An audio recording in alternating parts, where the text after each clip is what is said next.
अस्सलाम वालेकुम रहमतुल्लाहि व बरकातुहू। मैं आपका थेरेपिस्ट हाफिज़ डॉक्टर करामत मेमन। हमारी सीरीज़ चल रही थी स्ट्रेचिंग की आज क्लास नंबर 6।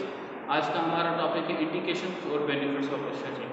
सबसे पहले अगर इंडिकेशन की बात करें तो आसान तरीका समझने का, याद करने का, हमारी जो पहली क्लास थी कॉन्ट्राइंडिकेशन वाली, कॉन्ट्राइंडिकेशन नहीं है तो मतलब इंडिकेशन ही इंडिकेशन है, ठीक है। आप बाकी कॉन्ट्राइंडिकेशन के अलावा जिन चीज़ों में भी कराएंगे तो इंशाल्लाह आप स्ट्रेचिंग से नुकसान नहीं होगा।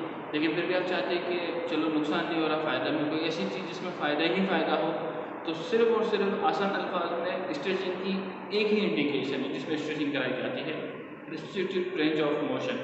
रेंज ऑफ मोशन कम है, रिस्ट्रिक्टेड है, जो हमारा टारगेट है रेंज ऑफ मोशन का वो नहीं है तो हमें स्ट्रेचिंग करानी है।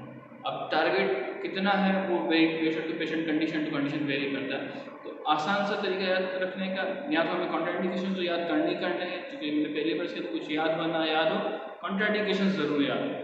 कॉन्ट्राइंडिकेशन नहीं है तो भी हम इंडिकेशन अपना, यानी कि हमारे पास इंडिकेशन है, हम स्ट्रेचिंग परफॉर्म कर सकते हैं। और दूसरा रिस्ट्रिक्टेड रेंज ऑफ मोशन है, जो हमारा टारगेट है वहाँ तक रेंज कवर नहीं हो रही तो हमारे पास इंडिकेशन है, हम स्ट्रेचिंग परफॉर्म कर सकते हैं। आसान सा मुझे स्टूडेंट्स के लेवल पे इससे ज़्यादा और कोई चीज़ समझ नहीं आती, किस और इससे ज़्यादा आसान तरीके क्या हो समझाने।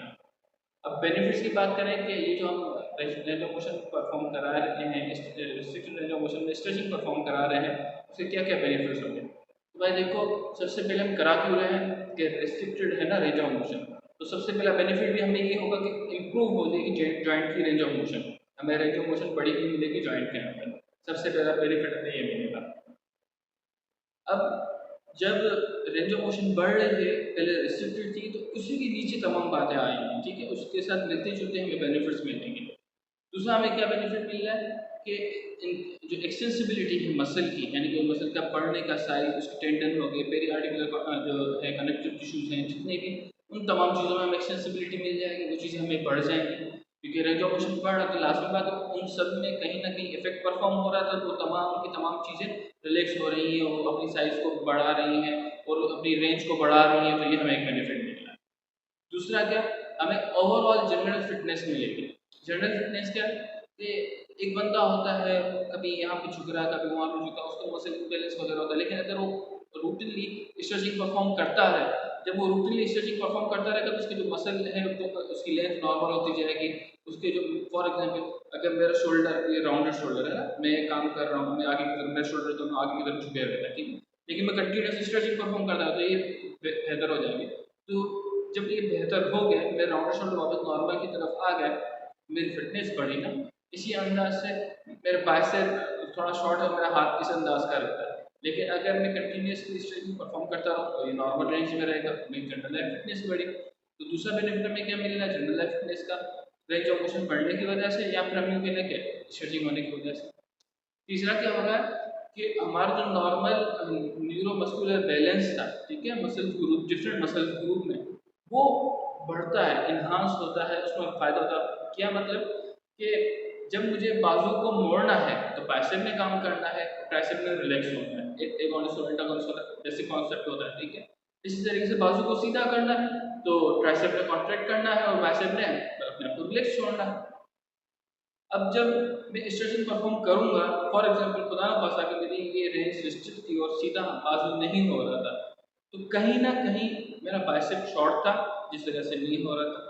और ये जो न्यूरोमस्कुलर बैलेंस था, ट्राइसेप को फुल कॉन्ट्रैक्ट करना था, इसको फुल रिलैक्स होना था, इसकी अवेलेबल रेंज तो जो थी वो तो रिलैक्सेशन में चली गई, अवेलेबल ही कम है, अवेलेबल ज़्यादा हो तो ज़्यादा नीचे चला जाता है। जितनी अवेलेबल रेंज थी उतना तो चला गया, लेकिन इसको जो काम करना था ट्राइसेप को, वो अपना काम कर नहीं सका। जब वो अपना काम नहीं कर सका तो न्यूरोमस्कुलर जो बैलेंस था वो इम्बैलेंस होने लगा। सिग्नल जाएगा कुछ गड़बड़ है, कुछ प्रॉब्लम है, या तो फिर ये होगा ट्राइसेप अपनी एडॉप्टेशन की तरफ चला जाएगा, तो भी हमारे लिए मसला। या फिर ट्राइसेप में मुख्तलिफ प्रॉब्लम्स आना, क्रैम्स होना या फटीग फील होना, इस तरीके से मुख्तलिफ चीज़ें उसमें हो सकती हैं। तो जो अगर हम परफॉर्म रूटीन स्ट्रेचिंग परफॉर्म करते हैं तो हमारा न्यूरोमस्कुलर बैलेंस भी इंप्रूव होता है, ठीक है। तो दूसरा क्या होगा, हमारी परफॉर्मेंस, जो हमारे काम करने की परफॉर्मेंस है, वो तमाम चीज़ें बढ़ेंगी स्ट्रेचिंग करने से। यूँ समझ लीजिए कि खुदा ना खासा अगर मुझे कमर में तकलीफ है, ठीक है, जिसकी वजह से मेरी रेंज रिस्ट्रिक्टेड है और वो मैं सही से रुकू नहीं कर पाता, सही से सजदा नहीं कर पाता, नमाज में पढ़ना चाहता हूँ नहीं कर पाता, कोई झुक के काम करना चाहता हूँ नहीं कर पाता क्योंकि मसल की नॉर्मल लेंथ और मसल इतना ज़्यादा एक्टिव नहीं है, या एक्सरसाइज कोई भी काम करना चाहता हूँ, ओवर एक्टिविटीज़ करना चाहता हूँ। अब इसमें तमाम के तमाम जॉइंट्स जो मूवमेंट्स हो रही हैं उसमें मेरे मसल्स यूज़ हो रहे हैं, लेकिन उसमें सही लेंथ ना होने की वजह से मेरी परफॉर्मेंस में रुकावट आएगी। फॉर एग्जांपल मेरा सेराटस इंटीरियर जो है, लेटस डॉर्सी है, ये मसल्स अपनी फुल रेंज में नहीं है, तो मैं ओवरहेड एक्टिविटी जब भी करूँगा मुझे दुखन होगी, उलझन होगी, परेशानी होगी। लेकिन अगर मैं स्ट्रेचिंग परफॉर्म करता हूँ तो मेरी परफॉर्मेंस तो बिल्कुल बढ़ जाएगी। इसी तरीके से हमारा जो गेट है, चलने का अंदाज है, वो बेहतर होगा। आजकल आप देखेंगे जितनी यंग जनरेशन है, ये तमाम के तमाम लोग जो हैं अक्सर इनमें है ना पोस्चर का बड़ा प्रॉब्लम आ रहा है, क्योंकि गेट अजीब से अंदाज में चलते हैं, ऐसे लगता है स्टूड पोस्चर जैसे बहुत ज़्यादा स्ट्रेसफुल बंदा हो, बहुत ज़्यादा गमगीन, कोई दुनिया जहाँ का गम ही इसको लगा हुआ हो, इस अंदाज से चल रहे होते हैं। तो स्ट्रेचिंग परफॉर्म करके वो यही है, सेडेंटरी लाइफ स्टाइल है, एक्टिविटीज़ नहीं है, आड़ा टेढ़ा पोस्चर बना के मोबाइल चलाना है, झुकते रहना है, लैपटॉप पे काम करना है, आड़ा टेढ़ा बैठ जाना है, तो उसकी वजह से उनकी गेट भी खराब हो जाएगी। जब वो स्ट्रेचिंग परफॉर्म करेंगे तो उसका लाजमी बात है गेट में भी इम्प्रूवमेंट आएगी। उसके आगे जो हमें क्या बेनिफिट मिल रहा है, हमारे जो जॉइंट सर्फेसेज हैं, यूजुअली हम देखते हैं कि हमारे जो घर की खवातीन हैं बेचारी सारा दिन किचन में काम करती रहती हैं, कपड़ा धोना, मुख्तलिफ घर के काम करती रहती हैं, तो उनको नी का बहुत प्रॉब्लम होता है।